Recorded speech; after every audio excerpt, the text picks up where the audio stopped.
জাতীয় ঘোষণার আগ পর্যন্ত দোয়েল থাকতো মানুষের ডালে ডালে, বাড়িতে বাড়িতে, গাছে গাছে। জাতীয় নাম হওয়ার পর বেচারার 3 তলা বাড়ি হয় নাই, এ আগেও যা পরেও তা।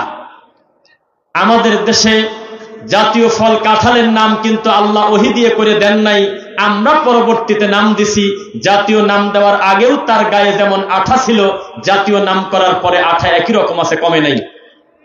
আমাদের ধর্মের নাম জাতীয় ধর্ম বাংলাদেশে ঘোষণার আগ পর্যন্ত, কাগজে কলমে লেখার আগ পর্যন্ত যেমন ছিল, দিন দিন আরো নিচের দিকে যাচ্ছে। এই ধর্মেরও কোনো উন্নতি নেই। এই দেশে যাদেরকে ধর্মের দায়িত্ব দেওয়া হয়েছে তারা হলো মন্দির পাহারা দেওয়া হুজুর। এই দেশে যারা কোরআন প্রতিষ্ঠিত করতে চায় সংসদে, তারা ব্রাহ্মণকে বুকে টেনে নিয়ে বলে, ওরে ব্রাহ্মণ আসো আমার বুকে আসো, ওরে হুজুর আসো আমার বুকে আসো, ওরে মেথর আয় আমার বুকে আয়, ওরে গণেশ তুই আমার বুকে আয়। পৃথিবীর কোন পাপকে সে 2 চোখ দিয়ে দেখে না, তার মেইন টার্গেট হলো সিল দেবে, কারণ সামনে ফেব্রুয়ারিতে ভোট।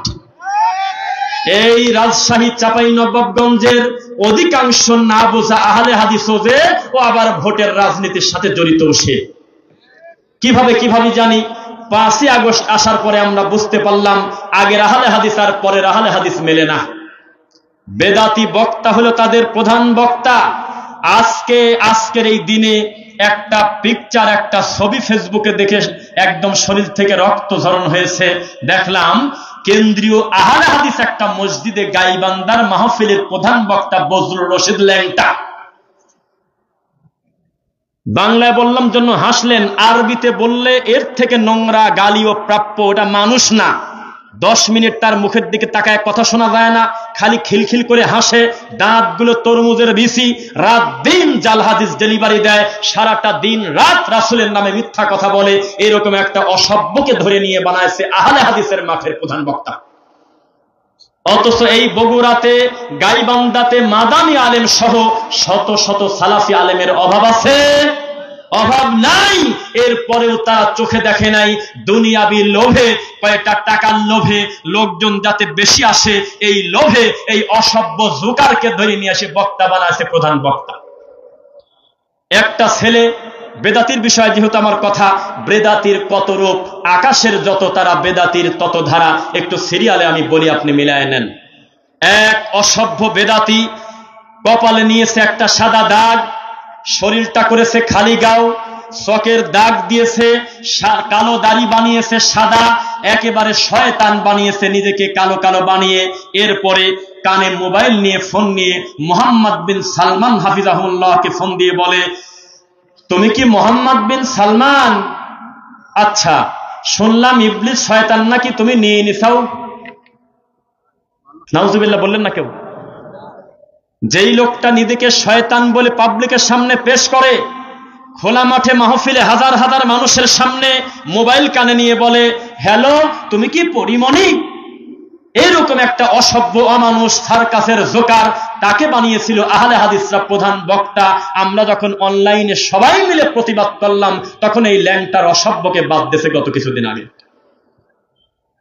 আমরা কোন দিকে যাচ্ছি দিন দিন একটু ভেবে দেখেন। এত আহলুল হাদিস সালাফি মানহাজের বিদ্বান থাকার পরেও, মানহাজ ক্লিয়ার করা বক্তা থাকার পরেও, খারেজি মানহাজের বক্তাকে ধরে নিয়ে এসে আহলে হাদিসের মাঠে নিয়ে আসে যাতে দূর থেকে লোকজন বেশি আসে। এই হলো আমাদের অবস্থা দিন দিন। বেদাতিকে আপনি চেনেন না, বেদাতি কত বড় খারাপ। এই যে গতকালকে একটা ভিডিও ভাইরাল হয়েছে, আমাদের আব্দুল্লাহ বিন আব্দুর রাজ্জাক ভাই, ওনার 1.5 মিনিটের বা 2 মিনিটের একটা উর্দু লেকচার, কি দেখেছেন? খতমে নবুয়ত কাদিয়ানীদের অমুসলিম ঘোষণা করার একটা প্রোগ্রামে তিনি 1.5-2 মিনিট বক্তব্য দিয়েছেন। তিনি বোঝাতে চেয়েছেন এই ব্যাপারে আমাদের কোনো দল নাই, সবাই আমরা একমত, মুসলিমরা, কাদিয়ানীরা কাফের। এটা কি পাপ হয়েছে না ঠিক হয়েছে বলা? এই কথাটুকু সহ্য করতে না পেরে কিছু অসভ্য বেদাতি তাবিদের ব্যাপারে জিলাপিখোর ল্যাংটার দল ফেসবুকে পোস্ট দিয়েছে, কাদিয়ানীকে শুধু অমুসলিম ঘোষণা করলে হবে না, আহলে হাদিসদেরকেও ঘোষণা করতে হবে। এই সমস্ত অমানুষদের সাথে ঐক্য করবেন আপনি কিভাবে? যারা ডিসিশন নিয়েছে আমাদেরকে গালিগালাজ করাটাই হলো তাদের ইবাদত। কিভাবে অন্তরটা সহ্য হয়? যেই লোক ঠান্ডা মাথায় বলতে পারে নাসির উদ্দিন আলবানী রহিমাহুল্লাহ হিন্দু যেমন কাফের উনিও তেমন কাফের। এই অসভ্য লোক যখন জাতির বক্তা হয় তখন তাফসির মাহফিলের হাড়িতে কুত্তায় মুখ দেছে। যারা রাত দিন আহলুল হাদিসদেরকে আহলে খবিশ বলে গালি দেয়, তারা যদি এই জাতির প্রধান বক্তা হয়, তারা যদি হয় মুফাসসির, যারা আল্লাহর নাম নিয়ে নায়িকা মহিলাদের দিকে তাকায় থাকতে বলে, এই সমস্ত লোকের নামের আগে যখন তাফসির কারক লেখা হয় তখন বোঝা গেল এই জাতি বর্তমান ক্যান্সারে আক্রান্ত, না পাখায়া কিছু হবে না। মনে রাখবেন, লা তাযালু তাইফাতুম মিন উম্মতি যাহিরিনা আলাল হক লা ইয়াদুররুহুম মান খাযালাহুম হাত্তা ইয়াতিয়া আমরুল্লাহ ওয়া হুম কাযালিক। এত ধোঁয়াশার ভিতরেও, এত খারাপ মানুষের ভিতরেও, এত বেদাতীদের ভিতরেও নবী একটা ভবিষ্যৎবাণী বলেছেন আল্লাহর পক্ষ থেকে, কিয়ামত পর্যন্ত আমার উম্মতের একটা দল হকের উপরে থাকবেই থাকবে। তারা সব সময় জয়ী হয়ে থাকবে, তাদেরকে কেউ কোনো ক্ষতি করতে পারবে না।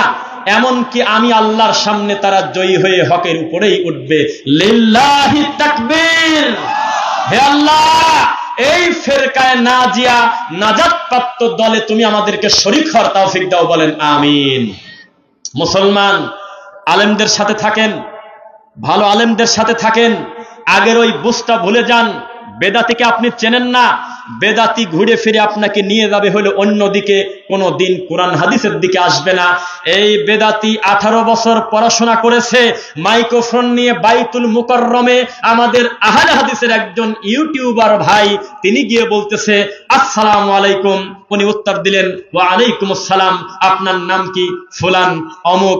বলেন তো ঈমান ভঙ্গের কারণ কয়টি? জানি না। ওযু ভঙ্গের কারণ কয়টি? 7টি। নামাজ ভঙ্গের কারণ কয়টি? 19টি। ঈমান ভঙ্গের কারণ কয়টি? বেদাতি কয় জানি না। তাওহীদ কত প্রকার? জানি না।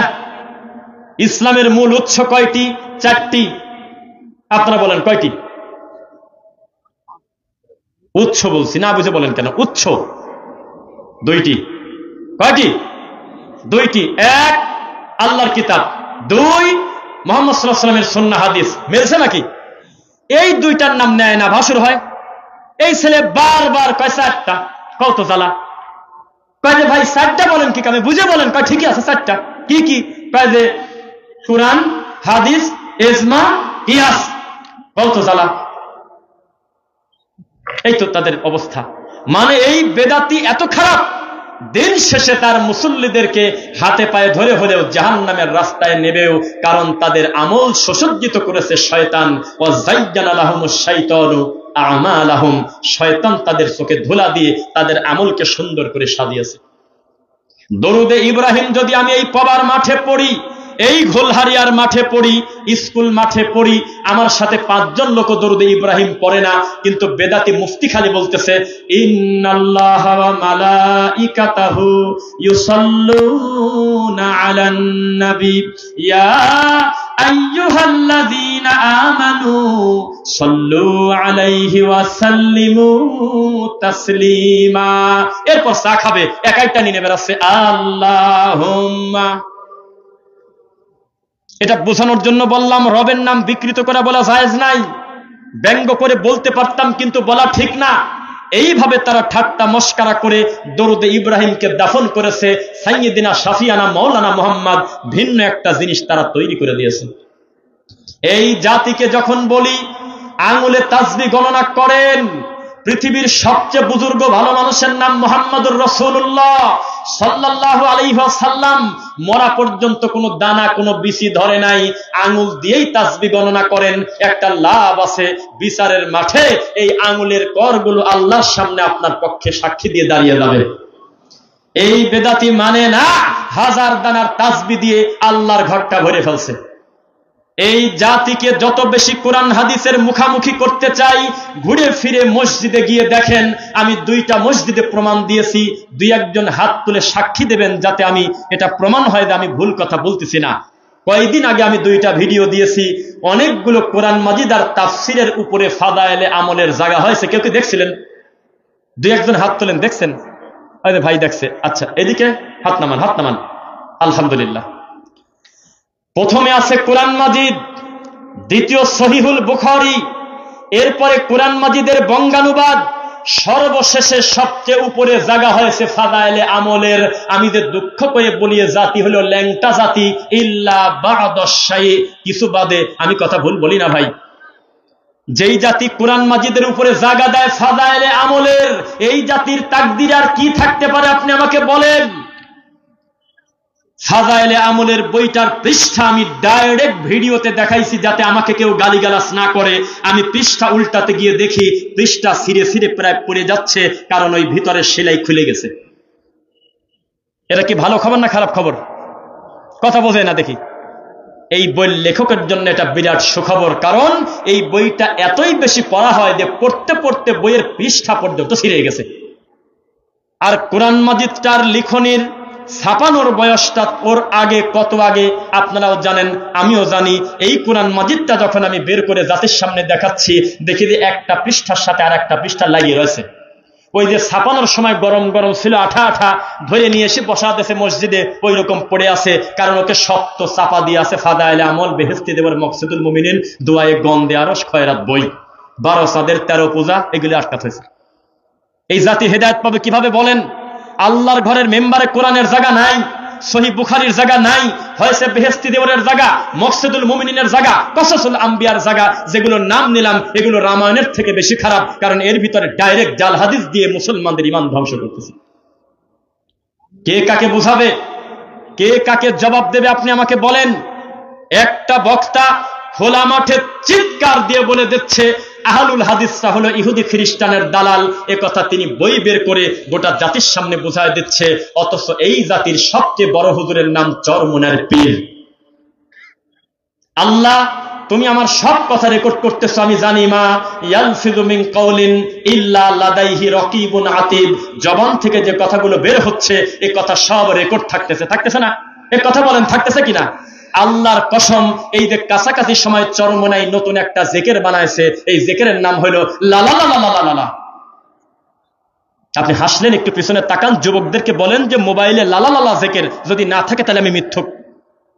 আল্লাহর নাম নিয়ে ব্যঙ্গ কাকে বলে দেখেন। এই পীর বলতেছে চোখটা একটু বন্ধ করো, এক শ্বাসে বলতে থাকো লা লা লা লা লা লা, আর আশেপাশে আছে শত শত মুফতি তার পায়ের কাছে বসে আছে। কেউ 30 বছর বুখারী পড়ায়, কেউ 20 বছর কোরআন পড়ে, কেউ কোরআনে হাফেজ, কেউ আলেম, কেউ বড় বড় মাদ্রাসার শাইখুল হাদিস। এই জাতির কপালে কি আছে আপনি বলেন? এই জাতি মন্দির আর মসজিদের পার্থক্য করতে পারতেছে না, শুধুমাত্র একটা ভোটের লোভে মন্দিরে গিয়ে শুভেচ্ছা জানায়। এই বেদাতি কত বড় খারাপ আমি আপনাকে একটু বুঝাই দেই। আমার দিকে তাকান, পৃথিবীর শ্রেষ্ঠ ভদ্রলোকের নামটা মুখ দিয়ে পড়েন, আমি শুনবো। কি উত্তর দিচ্ছেন? আমার বক্তব্য আর আমার শ্রোতা এরকম থাকলে ভালো দেখা যায়? বলেন, দুনিয়ার সবচেয়ে ভালো মানুষের নামটা মুখ দিয়ে পড়েন, সবচেয়ে ভদ্রলোকের নামটা মুখ দিয়ে পড়েন। এই নবী দুনিয়ার সবচেয়ে ভদ্রলোক, হেঁটে যেতে যেতে জোরে করে চলে গেছে, দৌড় দিয়েছে। সাহাবায়ে কেরাম পার হয়ে বলে, আল্লাহর নবী, এই মাটির উপরে সবচেয়ে বেশি সম্মানের হকদার হলো আপনি, আল্লাহর পরে আপনার মর্যাদা, মানুষ হিসেবে সবচেয়ে দামি মানুষ আপনি। কি হলো আপনি এখানে জোরে করে চলে গেলেন?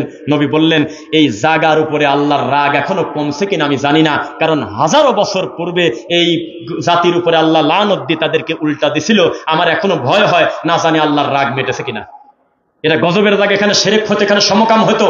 আমি সহ্য করতে না পেরে চলে গেলাম। আর বেদাতি হুজুর সংসদে কোরআন কায়েম করবে আর মন্দিরে দেয়া বলতেছে তুমি আর আমি তো একই।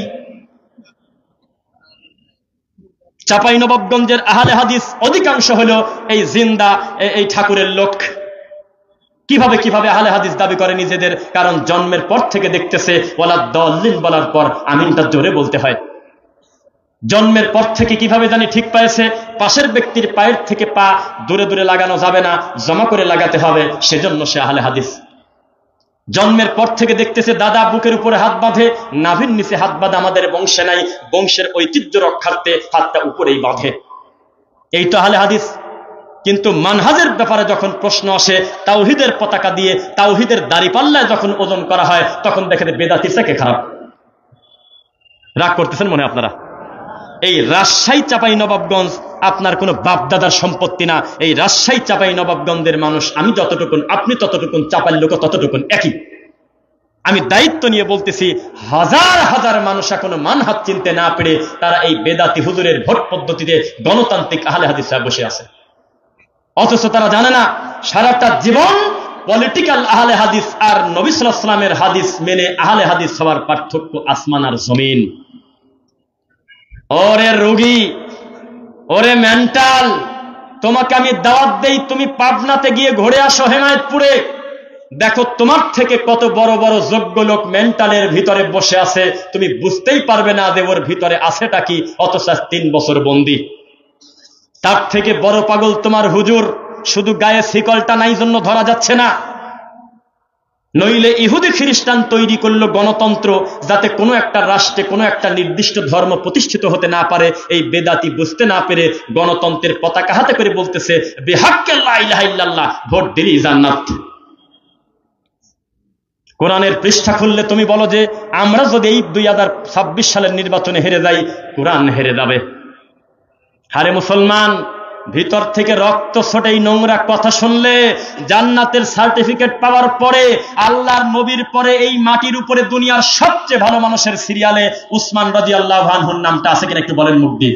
আছে? আছে নাকি? অভ্যাস করেন, এটা কয়দিন পরে তো মাঠে নামবেন না, অমুকের চরিত্র ফুলের মতো পবিত্র। কথা বল নাকি কামে? মজা করলাম। এরপরে আপনার এই গণতন্ত্রের পতাকা ধরে বলতেছে আমি সংসদে দিন কায়েম করে দেব, অথচ বুঝতে পারে নাই গণতন্ত্র দুনিয়াতে এসেছে আল্লাহর দিনকে ধ্বংস করার জন্য, মানুষকে নাস্তিকতা শেখানোর জন্য। এখানে উপস্থিত কোন একটা লোক যদি মনে করে আমি আগামীতে এই এলাকায় চেয়ারম্যানিতে দাঁড়াবো, এই লোকটা ভোটের আগ পর্যন্ত তার আচরণ এটা হতে বাধ্য ব্রাহ্মণ যে রফিক বিন সাইদ, সে খালি নাম আলাদা, জিনিস একই, নইলে ভোট পাবে না। এই লোকটার ব্যবহার থাকতে হবে মসজিদ আর মন্দির হুবহু এক, শিরক আর তাওহীদ এক, সুন্নাত আর বেদাত এক, নইলে ভোট পাবে না। কারণ গণতন্ত্র শেখায় যত মাথা তত ভোট। রাগ করতেছেন মনে হয়? একটু বলার অধিকার আমার আছে, কারণ পলিটিক্সের উপরে আল্লাহ আমাকে মাস্টার্স করার তৌফিক দিয়েছে। আমি অনলাইনে কথাটা বলে ফেললাম, সার্টিফিকেট আছে। যদি কেউ চেঁচামেচি করে বিপদে পড়ে দেখার লাগবে না, তার করবোটা কি আর।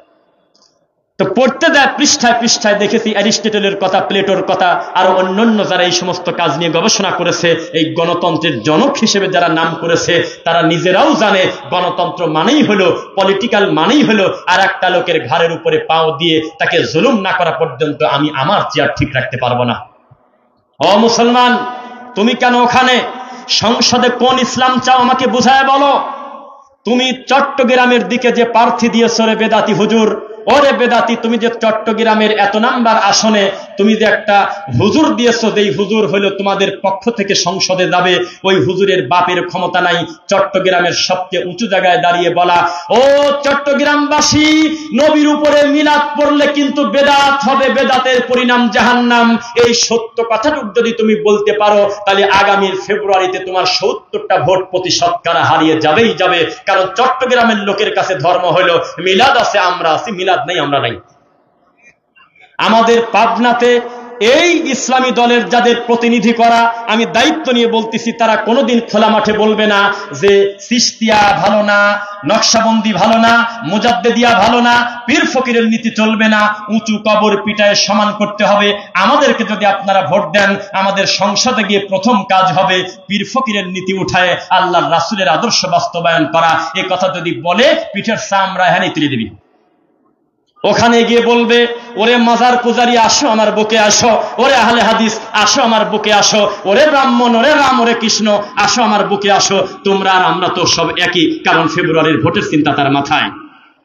এই বেদাতি কত বড় খারাপ, খোলা মাঠে পাবলিকের সামনে চিৎকার দিয়ে বলতেছে অমুক আয়াতে লেখা আছে আমাদেরকে ভোট দিলে জান্নাত, অথচ জান্নাতের সুসংবাদ পাওয়া ওসমান গনি নিজের কলার নিজে ধরে বলতেন, হে ওসমান ইত্তাকুল্লাহ, আল্লাহকে ভয় করো। সার্টিফিকেট দেশে আল্লাহ ঠিক আছে, তবে কারিও কিন্তু নিতে পারে, তোমার কিন্তু খুব দ্রুতই এই কবরের নির্জন জায়গায় তোমাকে আসতে হবে। মরা পর্যন্ত তারা কান্নাকাটি করেছে জান্নাতের সার্টিফিকেট পাওয়ার পরেও। আরে বেদাতি খোলা মাঠে বলতেছে আমরা হারিয়ে গেলে কোরআন হারিয়ে যাবে। এ কোন লজ্জার কথা? এই জাতি কত বড় ধোকায় আছে আপনি জানেন না বাবা। বিশ্বাস করেন, একিন রাখেন, আলেমদের সাথে থাকেন, ভালো আলেমদের কথা শোনেন, কোরআন হাদিসের ছায়াতলে থাকেন, ইনশাআল্লাহ বারাকা পাবেন। বলেন ইনশাআল্লাহ। রাগ করতেছেন নাকি? আবার একটু দেখি ঘুমাইছেন নাকি। লিল্লাহি তাকবীর, লিল্লাহি তাকবীর। সময় যে খুব বেশি আছে তা নয়, 10:42 বেজে গেছে। এই সামান্য কয়েক মিনিট কথা বলার পরে আমার সম্মানিত প্রিয় শায়েখের কাছে রেখে আমি আবার মাথায় নিয়ে চলে যাব 342 কিলো। সাবধান, বেদাতির পিছনে, বেদাতি যারা শরীয়তের ক্ষতি করে, ইসলামের ক্ষতি করে, প্রকাশ্যে আল্লাহর দিন নিয়ে ঠাট্টা করে, তাদের বিরুদ্ধে বক্তব্য দিয়ে কোলাতে পারি না। নতুন নতুন বেদাত ডেলিভারি দিচ্ছে মিনিটে মিনিটে, আর আহলে হাদিস লাগিয়ে আছে আর এক আহলে হাদিস ভাইয়ের পিছনে। তোমার নাম দিয়েছে আমি ল্যাংটা, তুমি একটা অসভ্য। আকীদা যদি ঠিক থাকে, মানহাজ যদি বিশুদ্ধ থাকে, দুনিয়াবি ভুল ভ্রান্তি মানুষ হিসেবে আমাদের সবার কম বেশি আছে কিনা বলেন? যেই বক্তা বলবে অমুক থাকলে আমি যাব না, অমুক হুজুরের নামে গীবত করবে, আপনি মনে রাখবেন যে ওটা মানসিক রোগী, মানসিক প্রতিবন্ধী। দুনিয়াবি স্বার্থেই নোংরামি করতেছে, তাকে জানিয়ে দিয়েন আল্লাহর এই জমিনটা বিশাল বিশাল বিশাল। কাকে দিয়ে তিনি তাওহীদের খেদমত নেবেন, কোন এলাকায় কাকে দিয়ে আল্লাহ দিনের কল্যাণ নেবেন, মানুষ তা জানে না। বোঝা যাচ্ছে কিনা? মুসলমান, সময় আছে, কোরআন হাদিস মেনে চলেন। আরে খালি কোরআন কায়েম করতে চায়, হাদিসের নাম তো নেই না। কত যে দল তার হিসাব নাই। আহলে কোরআন ডেলিভারি হয়েছে, হাদিস মানে সব মিথ্যা। যতগুলো তরিকার নাম আমি নিলাম, একটাও আহলে হাদিস দাবি করে না, সব নিজেদেরকে হানাফি দাবি করে। চট্টগ্রামে চলে যাবেন, দেখবেন যে এক একটা কবরকে কেন্দ্র করে অন্তত 20 জন লোক সেজদা দিয়ে পড়ে আছে। আমি কি মিথ্যা বলছি? এক একটা লোকের প্রায় 40টার উপরে বাপ। আব্বা এমন আদর করে ডাক দিচ্ছে, ওর বাপ মরা মরা, একদিনও আদর করে মোহাব্বত করে আব্বাকে ডাক দেয় না, কপালে সোমা খায় না। আর ঠাকুরের দরবারে গিয়ে আব্বা বলে যখন ডাক দেয়, মনে হয় ওর মার কততম স্বামীটা মানুষ জানে না। আবার যাচ্ছে সোজা, আসতেছে উল্টা করে আবার পীরের দিক থেকে। কোন জ্বালা! এই সেজদা দেওয়া লোকের ঘাট ধরে যদি বলেন ভাই তুমি কোন মাযহাবের, আহলে হাদিস বলবে না, বলবে আমি হানাফি। ফরিদপুরে চলে যান, ফরিদপুরে গিয়ে দেখেন আটরশির লোকজন খাট পূজা করে। খাট, আচ্ছা ঠিক আছে, 2 মিনিট পরে না, 2 মিনিট সময় দেন। ঠিক আছে, আমি এটা মনে আছে আমার, বলছে। ফরিদপুরে যাবেন, দেখবেন যে তারা খাটের কাছে সহযোগিতা চায়, খাদ্য নিয়ে খাটের কাছে এভাবে ঘোরায়। আপনি না বুঝলেও আলাউদ্দিন জিহাদি বোঝে, বের হয়ে আসতো ওখান থেকে। এখন নদী থেকে এসে আবার সাগরে লাভ দিচ্ছে, যাক থাক। সেই খাট পূজারীকে যদি জিজ্ঞাসা করেন কোন মাযহাবের লোক, হানাফি বলবে। দেওয়ানবাগি মরে গেছে, দেওয়ানবাগের ছেলে বেঁচে আছে। কালকে সকালে গিয়ে যদি বলেন যে আপনারা কোন মাযহাব মানেন, হানাফি যদি নাম না নেয়, তাহলে আমি মিথ্যুক। রাজারবাগ চলে যান, আপনারা কোন মাযহাবের, বলবে হানাফি। আব্বাসী আপনি কোন মাযহাবের, বলবে হানাফি। ল্যাংটাকে বলবেন কোন মাযহাবের, আপনি হানাফি। মাইজভান্ডারীকে বলবেন আপনি কোন মাযহাবের, বলবে হানাফি। কেউ নিজেকে আহলে হাদিস বলবে না। আমার একটা প্রশ্নের জবাব আপনারা দেন, এই হানাফি নাম নিয়ে যা কর্মকাণ্ড আমাদের সমাজে চলতেছে, এর সঙ্গে কি ইমাম আবু হানিফার কোনো সম্পর্ক আছে? ডক্টর জাকির নায়েক বলেছিল, কোন ধর্ম চিনতে গেলে সেই ধর্মের বই পড়তে হয়, মূলে আছেটা কি। আর যদি ধর্মের অনুসারীদেরকে দেখতে চান, তাহলে মহাবিপদ, বিপদের শেষ নাই। কেবল একটা লোক কালেমা পড়ছে লা ইলাহা ইল্লাল্লাহ, একটু পরে চরমোনাই লাভ দি খালি বাসে ওঠে, তখন লা ইলাহা ইল্লাল্লাহ ফেরত যাবে, বলবে আমি কেবল কালেমা পড়লাম, ওরা লাভ দি গাছে ওঠে কি কামে। তার মানে এটি ইসলাম না। আর যদি শুধু কোরআন আর হাদিস পড়ে যদি ইসলাম বুঝতো, ডক্টর জাকির নায়েকের বক্তব্য শুনে, শেখ মতিউর রহমান মাদানির বক্তব্য শুনে, ডক্টর আসাদুল্লাহ গালেব স্যারের বই পড়ে, এ ধরনের বড় বড় বিদ্বানের লেখনী পড়ে যদি দিন বুঝতো, ওই লোকটা বেঁকে যেত না। দিন যত যত ইসলামের পক্ষে আরো শক্ত হতো ইনশাআল্লাহ। যাই হোক, সময় সংকীর্ণ, আমাদের মেনে নিতে হচ্ছে। আমাদের সম্মানিত অনেক শেখ ধারাবাহিকভাবে তারা আসবেন, আল্লাহ আমাদের তৌফিক দিন। এখন আপনাদের এমন একটা সময় চাচ্ছে আপনাদের কাছে, যেটা একটা বিরক্তিকর ব্যাপার। বক্তারও মন খারাপ হয়, শ্রোতারও মন খারাপ হয়, কারণ আমরা গোটা জাতির টুপিওয়ালা অধিকাংশ হলে যা পারেন দেন, যা পারেন দেন, পরকালে পাবেন না। আমাদেরকে এরকম হতে হবে। তাকান আমার দিকে, বলেন তো একটু কিভাবে দেখাইছি আমি, এটা দেখান তো আমাকে ভাই। হাতটা কিরকম হওয়া উত্তম, কিরকম একটু বলেন না, একটু দেখি আমি। কোন হাত উত্তম? কোন হাত উত্তম? আল্লাহর কাছে উপরের হাতটা উত্তম। আপনি মানুষকে সাদাকা করবেন। তা এই এখন লাইনের মাঝে মাঝে আমাদের স্বেচ্ছাসেবক প্রিয় ভাইয়েরা যাবেন, পকেটের মধ্যে যেটা সবচাইতে কুমা দামি ওইটি মারিয়ে দেন নাকি। মানে ছোটবেলায় দেখতাম ডানে বামে সালাম ফিরাইছে, এটা আমি বসবো কিভাবে, আমি তো জামাত পাইনি। তাহলে বসবো যে কোটির ভিতরে যদি টং টং টং টং আওয়াজ হয়, তার মানে 1 টাকা 2 টাকা 5 টাকা। মানুষের একটা ডিসিশন হয়ে গেছে যে মসজিদ মাদ্রাসায় দিতে গেলে কিছু সময় নেব, প্রথমে 1 মিনিট, তারপরে বলবো খুচরা টাকা নাই মাফ করো, তার মানে মনে হয় 20 টাকার নোট। অথচ লান তানালুল বিররা হাত্তা তুনফিকু মিম্মা তুহিব্বুন, আল্লাহর জন্য ভালোটাই খরচ করতে হয়, কি বলেন? তো যারা আপনাদের সামনে যাবে তারা নারায় তাকবীরও দেবে না, আপনাকে চিৎকার দিয়ে বাপ মাকে জোর করে জান্নাতে ঢোকা দেবে না, আল্লাহই শুধু দেখবে। তবে আপনি একটু গ্রহণযোগ্য কিছু দেবেন, আমি আশাবাদী ইনশাআল্লাহ। আপনি চেষ্টা করবেন আপনার পকেটের ভালো মানের অর্থটা আপনি দিনী কাজের জন্য যুক্ত করার, এত বড় একটি দাওয়াতি মাঠের ইনশাআল্লাহ। একটু যান, বলে দেন। ও আসবে না, ওই যে পিছনে আছে, ওই দেখেন, ওই যে। আচ্ছা শোনেন, আমি কি কথা বন্ধ করে দেবো না রানিং রাখবো? আমি যদি রানিং রাখি তাহলে সবাই আমার দিকে মনোযোগ দিলে আবার আর এক জ্বালা, পকেটের দিকেও মনোযোগ দেওয়ার দরকার। কথা বুঝছেন? খালি কাজে আপনার ব্যাপারটা আমার মাথায় আছে, কেন মাথায় কি কামে, মাথাটি বাইর কর, এটা বাস্তবায়ন করতে হবে। আপনারা একটু পকেটের দিকে গুরুত্ব দেন, আবার আমার দিকেও গুরুত্ব দেন ইনশাআল্লাহ। সবাই একটু নিজের পকেটের দিকে যান। আর এই রোমানিয়া যারা আছে ছোট ভাই আমার দিকে তাকাও, এই ধীর গতিতে যাও, তুমি দৌড়ে গেলে কেন? প্রত্যেকের কাজ দিয়ে আস্তে আস্তে যাও, 5টা মিনিট সময় নেবে এইটুকুন ঘুরতে। সবাই আপনারা একটু চেষ্টা করবেন ইনশাআল্লাহ দেওয়ার, ঠিক আছে তো? যে কথা বলতেছিলাম, আজকের এই ঘোলহারিয়া স্কুল, ইসলামিক স্কুল মাঠে আল্লাহ সুবহানাহু ওয়া তাআলা আমাদেরকে এনেছেন, এলেমওয়ালা মানুষ এলেম বিতরণ করবেন। আমরা এখান থেকে কিছু ইলম নিয়ে বাসায় যাব ইনশাআল্লাহ। বোঝা কি যাচ্ছে আপনাদের নাকি? এলেমের জন্য জায়গা পরিবর্তন করা বৈধ আছে, কিন্তু দুনিয়াবি কোনো নেকির আশায়, 3টা মসজিদ ছাড়া নেকির আশায় অন্য কোনো জায়গায় হিজরত করা, সফর করা কি জায়েজ আছে? আছে? সাবধান, কোরআন এবং সহিহ হাদিসের ইসলামে ফিরে আসেন। পলিটিক্যাল ইসলাম এবং মুহাম্মদ সাল্লাল্লাহু আলাইহি ওয়াসাল্লামের ইসলাম চিরদিন দুই রকম। বোঝা কি যাচ্ছে? সাবধান, আলেম ওলামা বক্তব্য দেবে, মন ভরে কথা শুনবেন এবং এই কথাগুলো বাস্তবে আমল করার চেষ্টা করবেন। আল্লাহ তৌফিক দিন। খুব তাড়াতাড়ি কাছাকাছি এমন একজন আলেমকে আমরা প্রেজেন্ট করতে যাচ্ছি, যিনি আসার পর আমার দাঁড়িয়ে থেকে একটা কথা বলাটাও একটা বিব্রত এবং সম্ভবই না, ধৃষ্টতা, এমনকি আপনারও কোনো অমনোযোগী থাকা, এটা আপনি নিজের প্রতি জুলুম করবেন বলে আমার মনে হয়। কেননা এই পৃথিবীর সবচেয়ে দামি সম্পদের নাম হলো ইলম। কি? একটা লোকের 100 ভরি স্বর্ণ হারিয়ে গেছে, এটাই সে তার ছিল আর ছিল না। হারিয়ে যখন মন খারাপ করে বাড়ির দিকে যাচ্ছে, তার আগ পর্যন্ত ছিল হলো মাজার পূজারি, কিন্তু বাড়িতে ঢুকার আগেই একেবারে তাওহীদের একটা দাওয়াত পেয়ে লোকটা তাওহীদ পেয়ে গেছে, লা ইলাহা ইল্লাল্লাহ পেয়ে গেছে। যা হারাইছিল তার থেকে বেশি পেল না কম পেল? তার মানে ইলম নিয়ে বাড়িতে যাবেন ইনশাআল্লাহ। আমরা করি কি জানেন? আমরা একটু ব্যাটারিতে চার্জ দিয়ে দেই, মূলত আমরা তার ইলম দেওয়া লোক না, বক্তা। তো এই যে একটু ব্যাটারি চার্জ দিই, ঘুমন্ত মানুষের একটু নড়াচড়া করা দিলাম, একটু এখন এই জায়গায় একটু এলেম আসবে, এই এলেমটা যাতে আপনার মাথার ভিতরে ঢোকে। নইলে আমাদের সম্মানিত সাহেবগণ এসে যদি দেখে আমার সামনের শ্রোতাগুলো ঘুমা এসে গেছে, তা কার কথা কিটা শোনে? বুঝতেছেন কথা? এই জন্য আপনারা একদম অন্তরস্থল থেকে কোরআন এবং সহিহ হাদিসের কথা শুনবেন এবং আমাদের দায়ীদের জন্য বেশি বেশি দোয়া করবেন। আর একটি গুরুত্বপূর্ণ দোয়া, আল্লাহ হাজার হাজার বিদাতপন্থী আলেমদের ভিতরে, লাখ লাখ সিটি গোল্ডের ভিতরে আমার আসল স্বর্ণটার গ্রহণযোগ্যতা তুমি বাড়িয়ে দাও আল্লাহ। একটি কথা বলে শেষ করি। নোয়াখালী জালিয়াল এই 2025 সালের কারণে বহু কিছু কিন্তু সিসিটিভি ফুটেজ ভাইরাল হয় কিনা? আর শায়েকের বক্তব্য চলাবস্থায় দান চললে এটা একেবারে অমানুষই। দ্রুত তোমরা শেষ করে চলে আসো, আমি তখন সালাম দিন আমি চলে যাব। তো একটা মহিলার গলা থেকে চেন টান দিয়ে হুন্ডার উপরে নিয়ে চলে গেছে, তো মহিলা পড়ে গেছে। বুঝতেছেন কথা? চলন্ত একটা মহিলার গলা থেকে চেন টান দিয়ে পড়ে গেছে। তো সিসিটিভি ফুটেজে দেখা যাচ্ছে যে মহিলা হাসতেছে।